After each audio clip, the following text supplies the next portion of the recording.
Conéctese. Gracias, señor presidente.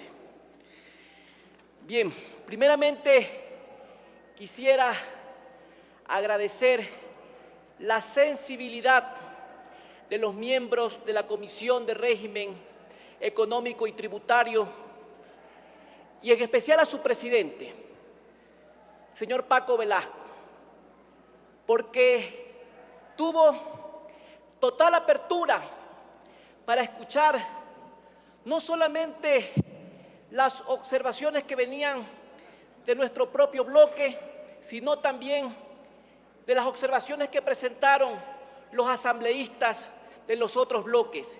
Y por esa misma razón, este informe de mayoría contiene, primero, la eliminación del aumento a los impuestos del ICE a las bebidas alcohólicas, bebidas gaseosas y cigarrillos, precisamente para defender a la industria nacional, exclusivamente para eso.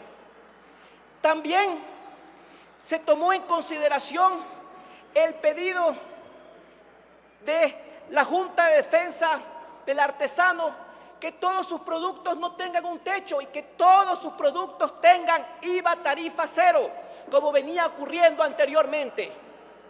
Y además se estableció, y le informo al asambleísta Nibia, que me antecedió en la palabra, que sea la Junta de Defensa del Artesano la que califique al artesano para que no haya empresarios industriales inescrupulosos que se quieran colar como artesanos, perjudicando a los artesanos.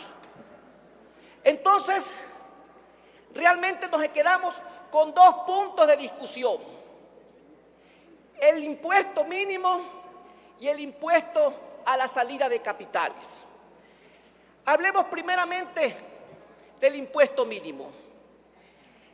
El espíritu de la reforma planteada por el Ejecutivo es que grandes evasores que son profesionales en evasión, paguen por lo menos un mínimo de impuesto por la retribución que reciben del Estado, servicios estatales, porque todos los años siempre su impuesto causado es cero, porque abusan del derecho, abusan de la personalidad jurídica con las empresas Pokémon, hacen empresas, el negocio dura 1 o 2 años y pasan las marcas a otra empresa. Y cuando el SRI va a determinar y va a auditar, resulta que esa empresa es de papel, no hay a quién cobrar. Tienen todas las propiedades a nombre de empleadas domésticas y no a nombre de los verdaderos dueños de las empresas. Nos hubiese gustado, en realidad, que el SRI, en esta reforma y en las anteriores reformas, incluya mejores herramientas para poder hacer más eficaz. Y estoy de acuerdo con que el servicio de rentas no puede decir, he aumentado el próximo año, diga, he aumentado la recaudación porque puse más impuestos. No, que diga, he aumentado la recaudación porque ahora soy más eficaz en el cobro de los impuestos. Este impuesto mínimo, lamentablemente, vino con una fórmula inequitativa por parte del Servicio de Rentas Internas, estableciendo como coeficientes para calcular el impuesto mínimo el 0.4% de las ventas y el 0.2% del total de compras, lo cual es inequitativo porque al sector primario, al sector secundario, al sector de servicios no le afecta, le afecta exclusivamente al sector terciario de la economía, le afecta a los comerciantes, aquellos que tienen una alta rotación de productos y tienen un estrecho margen. No es lo mismo la cervecería nacional que produce cerveza, que fija el precio de la cerveza. No es lo mismo que los distribuidores de cerveza. a quienes le viene fijado el precio de venta al público.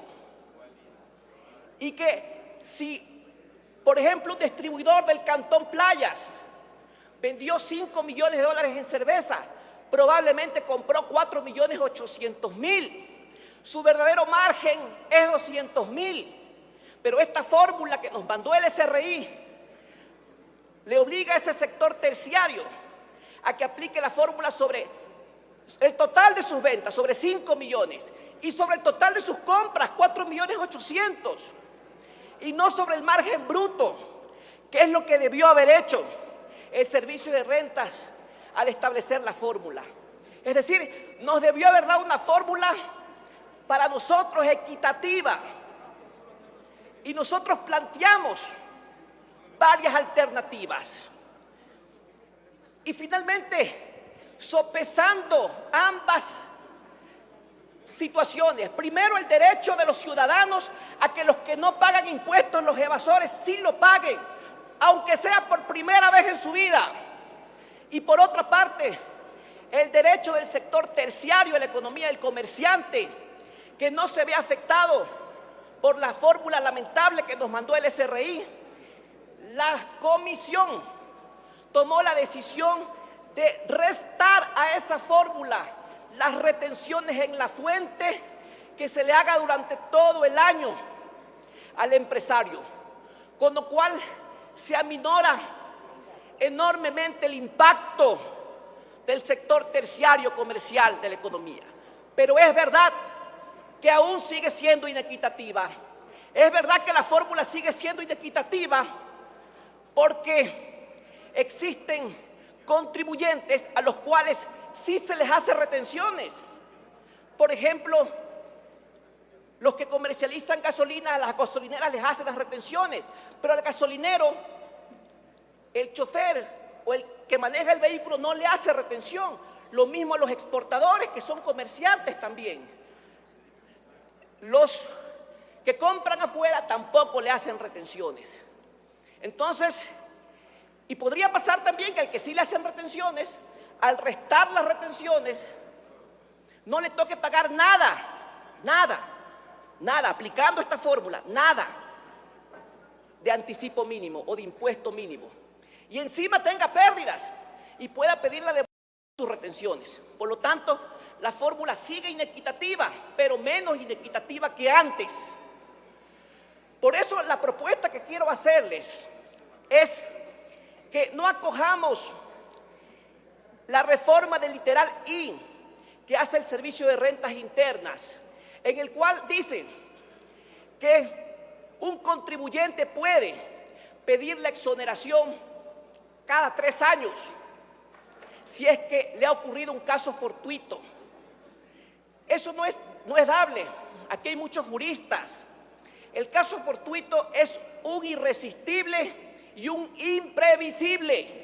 No se puede poner al empresario en la situación de que cada 3 años le ocurra un caso fortuito, un imprevisible, o se invente un imprevisible para que lo exoneren del impuesto mínimo o le bajen el impuesto mínimo cuando tiene pérdidas o cuando no le va bien en el negocio.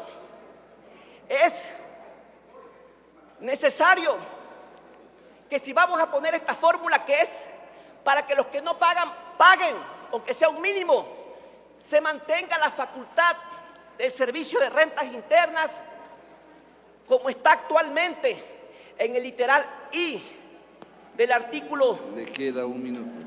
Gracias, señor presidente. Como está actualmente en el literal I del artículo 41 de la Ley de Régimen Tributario Interno. Es decir, que todos los años aquel que le resulte inequitativa la fórmula pueda ir y solicitar al Servicio de Rentas Internas que le reduzcan el pago del impuesto mínimo o que se lo exoneren de ser el caso. Potestad que no es solo del Servicio de Rentas, sino también del señor Presidente de la República, con lo cual ahí sí volvemos totalmente equitativa esta reforma y creo que en eso va a haber acuerdo para luchar contra la evasión.